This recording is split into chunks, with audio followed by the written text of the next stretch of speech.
നടിയെ ആക്രമിച്ച കേസിൽ വിചാരണ കോടതി വിധിക്കെതിരെ അപ്പീൽ നൽകാൻ നീക്കം. കേസ് നടത്തിപ്പിനുള്ള ധനസമാഹരണം ആരംഭിച്ചു. അവൾക്കൊപ്പം ലീഗൽ സപ്പോർട്ട് ട്രസ്റ്റാണ് സംഭാവന ക്ഷണിച്ചത്. പൊതുജനങ്ങൾ കൂടി അവൾക്കൊപ്പം ചേരണമെന്നാണ് അഭ്യർത്ഥന.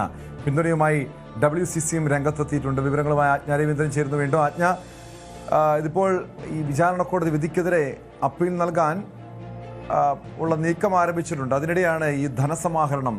അവൾക്കൊപ്പം ലീഗൽ സപ്പോർട്ട് ട്രസ്റ്റ് ഈ ധനസമാഹരണം ആരംഭിക്കുന്നത്. അതിനുവേണ്ടി പൊതുജനങ്ങളുടെ ഭാഗത്തു നിന്നുള്ള സഹകരണം, ഒരു ക്രൗഡ് ഫണ്ടിങ് ഉള്ള നീക്കങ്ങൾ ആരംഭിച്ചിട്ടുണ്ട്. എന്തുകൊണ്ടാണ് ആ രീതിയിൽ ഒരു നീക്കത്തിലേക്ക്, ഈ സംഭാവന ക്ഷണിക്കുന്ന ഒരു രീതിയിലേക്ക്, നടപടികളിലേക്ക് ഈ ട്രസ്റ്റ് കടന്നിരിക്കുന്നത്?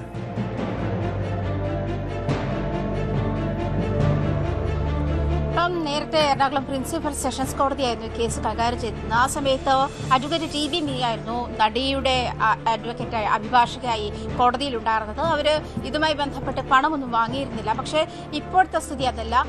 സുപ്രീം കോടതി ബൃന്ദ ഗ്രോവറാണ് ഇതുമായി ബന്ധപ്പെട്ട് കേസ് ബാധിക്കാൻ വരുന്നത്. അവർക്ക് ഫീസ് നൽകേണ്ടുന്ന സാഹചര്യമുണ്ട്, വൻതുക ഫീസ് നൽകേണ്ടുന്ന സാഹചര്യമുണ്ട്.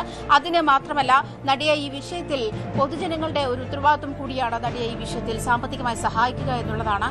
ആ ഒരു നിലപാട് മുന്നോട്ട് വെച്ചുകൊണ്ടാണ് അവൾക്കൊപ്പം legal support society legal support ട്രസ്റ്റിന്റെ നേതൃത്വത്തിൽ ഇത്തരത്തിലുള്ള ക്യാമ്പയിൻ നടക്കുന്നത്. ഇതുമായി ബന്ധപ്പെട്ടുള്ള QR കോഡ് ഉൾപ്പെടെയുള്ള കാര്യങ്ങളാണ് അവർ ഷെയർ ചെയ്തു വരുന്നത്.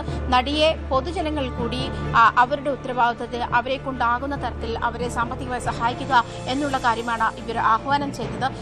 ഈ രണ്ട് കാര്യങ്ങൾ, അതായത് മെമ്മറി കാർഡ് ടാമ്പറിങ്ങുമായി ബന്ധപ്പെട്ടുള്ള കാര്യങ്ങളും അതുപോലെ ഈ ദിലീപിനെ കുറ്റവാളിയാക്കിയില്ല, ദിലീപിനെ ശിക്ഷ നൽകാതെ വെറുതെ വിട്ടു, മറ്റുള്ള ആളുകൾക്ക് ശിക്ഷ കുറഞ്ഞുപോയി തുടങ്ങിയ കാര്യങ്ങൾ സൂചിപ്പിച്ചുകൊണ്ടായിരിക്കും ഹർജി പോവുക. അതുകൊണ്ട് പ്രധാനമായും രണ്ട് കാര്യങ്ങളിലേക്ക് ഹർജി പോകുമെന്നാണ് മനസ്സിലാക്കാൻ കഴിയുന്നത്. മെമ്മറി കാർഡ് ടാമ്പറിംഗ് ആണ് പ്രധാനമായിട്ടും ഈ ട്രസ്റ്റ് സൂചിപ്പിക്കുന്നതും പ്രധാനമായിട്ടും. കാരണം നമുക്കറിയാം, മെമ്മറി കാർഡ് ടാമ്പറിങ്ങുമായി ബന്ധപ്പെട്ട് വലിയ കോലാഹലമായിരുന്നു ആ സമയത്ത് ഉണ്ടായിരുന്നത്. അതായത് കോടതിയുടെ അണ്ടറിൽ നിൽക്കുന്ന സാഹചര്യത്തിൽ തന്നെ മെമ്മറി കാർഡ് അനധികൃതമായി പരിശോധിച്ചു.